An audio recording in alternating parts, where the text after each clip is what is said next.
Сыймык Жапыкеев өзүнө генерал наамын ыйгарууну суранды. Сыймык Жапыкеев Финполдон өзүнүн буюм тайымдарын алып чыгып кетти. Бул тууралуу Вести Кейджи сайты өздүк булактарына таянуу менен жазды. Такталбаган маалыматтар боюнча Сыймык Жапыкеев өзүнө генерал наамын берүүнү суранды, бирок анын суранычы четке кагылды. Сыймык Жапыкеев Ысык Көл областынан прокуратура тармагында кызмат берилиши мүмкүн деп жазылат аталган сайт. Булак Ракурс Кейджи. Президенттин басма сөз катчысы Садыр Жапаровго карата айтылган билдирүүлөргө жооп берди. Акыркы убактарда медиа мейкиндигинде президент Садыр Жапаровдун колдоосу астында иш алып барган делген адамдардан бир топ билдирүүлөр пайда болду. Бул адамдардын аттары ар кандай жаңжалдар менен чыр-чатактарда аралашып жүрөт. Буга байланыштуу Садыр Жапаровдун шайлоо өнөктүгү маалында эле өз жана жат деп бөлбөстүгүн билдиргенин эске салгым келет. Эч кимге эч кандай колдоо болбойт. Садыр Жапаровдун мындай позициясы азыр дагы өзгөргөн жок деп билдирди Кыргыз Республикасынын президентинин басма сөз катчысы Галина Байтерек. Галина Байтерек баса белгилегендей, мамлекет башчысынын аты менен макамына жамынган айрым жарандар мыйзамсыз жол берилгис аракеттер үчүн өлкө мыйзамдарынын чегинде жоопкерчиликке тартылышы керек. Мен бардык кыргызстандыктарды президенттин атын жана макамын жаманатты кылган мындай адамдарга ишенбөөгө эле эмес, мындай окуялар тууралуу укук коргоо органдарына токтоосуз билдирүүгө чакырам. Бул нерсе мамлекеттик башка жогорку кызматтагылардын жана саясатчылардын колдоосуна жамылып жүргөндөрдүн баарына тиешелүү. Бул сыяктуу аракеттер жүргүзүлүп жаткан мамлекеттик реформаларга болгон чыныгы чагым. Президент Садыр Жапаров тарабынан жүргүзүлүп жаткан саясат тескерисинче ушундай мыйзамсыз иш-аракеттерден арылууга багытталган деп баса белгиледи Галина Байтерек. Президенттин басма сөз катчысы Садыр Жапаровду ал тургай туугандарымдын бири мыйзам бузганы аныкталса, ал жоопкерчиликке тартылат. Кадр саясаты чиновниктер менен саясатчылардын туугандык байланыштары аркылуу эмес, кесипкөйлүк жана жоопкерчилик принциби менен жүргүзүлөт деген сөзүн дагы бир жолу эске салды. Чындыгында акыркы 10 жылда кыргызстандыктар мыйзам бузгандардын көптөрү бийлик чөйрөсүнөн баш калка таап алышканына көнүп калган. Анын үстүнө алар жогорку кызмат адамдарынын атын жамынып алып кылмыш жасай беришкен. Өзүңүздөр жакшы билесиздер, айрым жогорку мамлекеттик кызматкерлер өздөрү бир нече жолу кылмыш жасагандыгы үчүн кармалышып, соттолушкан. Алардын айрымдары дагы деле качып жүрүшөт. Алар укук коргоо органдары менен эл аралык укук коргоо уюмдары тарабынан изделүүдө. Эми мындай туура эмес тажрыйбаны жок кылуу үчүн Кыргызстандын бардык жарандары биригиши керек.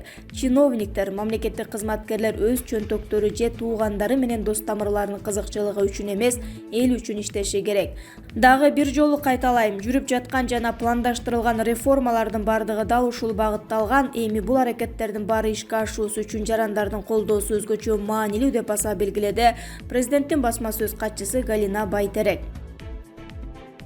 Мадумаров тууралуу айтылган аңыз кептер. Жергиликтүү массалык маалымат каражаттарынын биринде саясатчы Адахан Мадумаровду үй бүлөсү менен эки айрылыш жолго түшкөнү тууралуу жазып чыкты. Убагында аракты өкүртө ичип, кыздар менен шарактап шапар тээп жүрчү.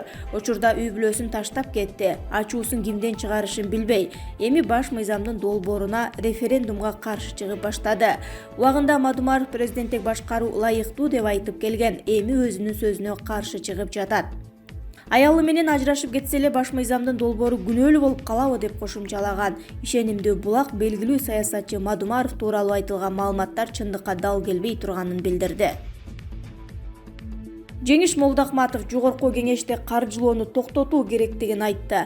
9 мартта Ак үйдүн алдында Конституциянын жаңы долбооруна каршы митинг өттү.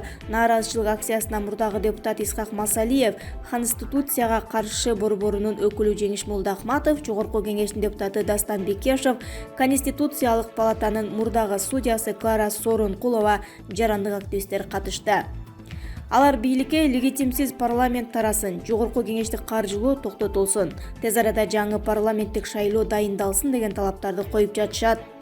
Бүгүнкү тынчтык митингине чогулганыбыздын негизги максаты өлкөдө орун алган мыйзамсыз саясий реформалардын жүрүшү болуп атат. Азыркы жүрүп жаткан саясий реформаны токтотуу, тактап айтканда, Жогорку Кеңеш 2-мартта Конституциянын жаңы долбоорун талкуулоо ордуна аны референдум тууралуу мыйзамга тиркеп, биринчи окуудан кабыл алды. Ага каршы бүгүн тынчтык митингине чыгып жатабыз, деди Жеңиш Молдокматов.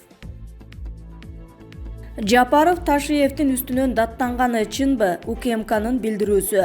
Улуттук коопсуздук боюнча мамлекеттик комитет президент Жапаровдун атына кызматкерлердин атынан жазылган кайрылууну төгүндөдү. 9-мартта мекеменин басма сөз кызматы соц тармактарга тараган кайрылуу фейк экенин маалымдады. Мындай билдирүүлөрдү чагымчыл атайын кызматтын ишмердигин каралоону каалагандар таратып жатат. Акыркы убакта коррупцияга каршы күрөштүн күчөтүлүшү пара алуу, опузалап акча алууга, бюджетти уурдоого, аткезчилик жана башка коррупциялык иштерге бут тосулганы айрымдарга жаккан жок.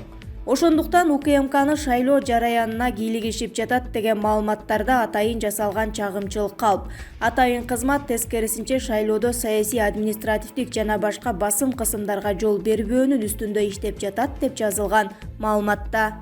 Атайын кызмат билдирүүсүндө бийликтин кийлигишүүсү менен өткөн 2020-жылкы парламенттик шайлоонун аягы кандай бүткөнүн эскерткен. Белгилей кетсек, буга чейин Facebook'та президент Жапаровдун атына УКМКнын төрагасы Камчыбек Ташиевдин үстүнөн даттануу жарыяланган. Анда Ташиев кызматкерлерине мыйзамсыз иштерди аткарууга көрсөтмө берип жатканы кабарланган. Атайын кызматтын акыркы иштери Ташиевдин популисттиги жана пиар өнөктүгү деп сыпатталган. Кызматкерлер Камчыбек Ташиев эми аларды келе жаткан жергиликтүү кеңештерге шайлоодо бийликчил партиянын кызыкчылыгы үчүн иштөөгө, шайлоо жараянына кийлигишүүгө мажбурлап жатканын белгилешкен.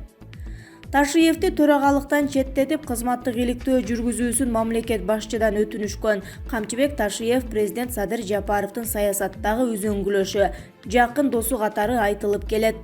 Октябрь окуясында абактан чыккан Садыр Жапаров президенттин милдетин аткарууга киришкенде Камчыбек Ташиевдин УКМКнын төрагалыгына бекиткен.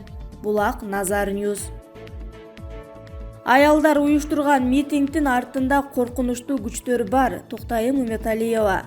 8-мартта өткөн аялдардын тилектештик маршы деп аталган митингдин артында атайын жашынган күчтөр бар.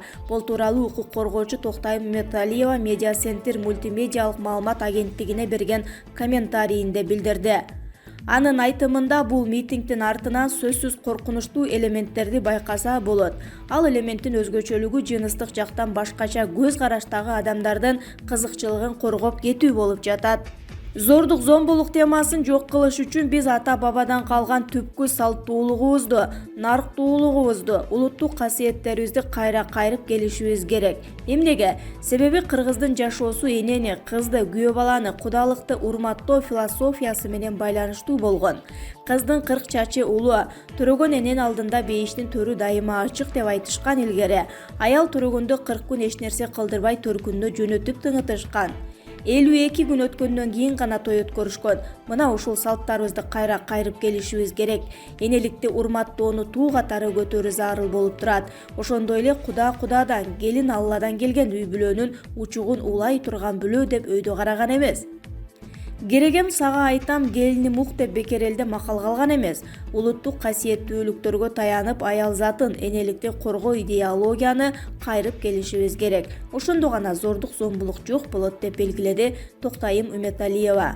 Анын ою боюнча дин тараптан дагы туура түшүнүк жок болуп жатат. Ошондой эле кылмыш кодекстеринде одоно каталар бар. Азыркы кодекстер зордук зомбулуктан сактай албайт. Алар кайра арыз жазган адамдарды кордукка салып, куугунтук институту болуп калды. Ошо нерсени жок кылуу маанилүү. Дагы бир жагдай, маданиятты оңдоо абзел. Кыргыз тилинин күчүн жогорулатыш керек. ЮНИСЕФ таратып жаткан ар кандай мааниси коркунучтуу. Бала бакчадан жыныстык жактан тарбия деген нерселерди киргизгендерге тыюу салып, китептерин түп тамырынан жок кылуу керек. Себеби үй бүлөлүк касиеттүүлүккө сокку ура турган документ болуп саналат.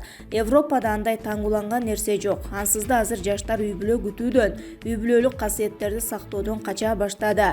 Биздин сан башка улуттардай көбөйүп кеткен жок. Бизге башыбызга баш кошулганы керек. Улууну урматтап, кичүүнү сыйлоо деген философия мыйзам катары кабыл алынып, культура, адабият окуу китептеринен орун алышы зарыл.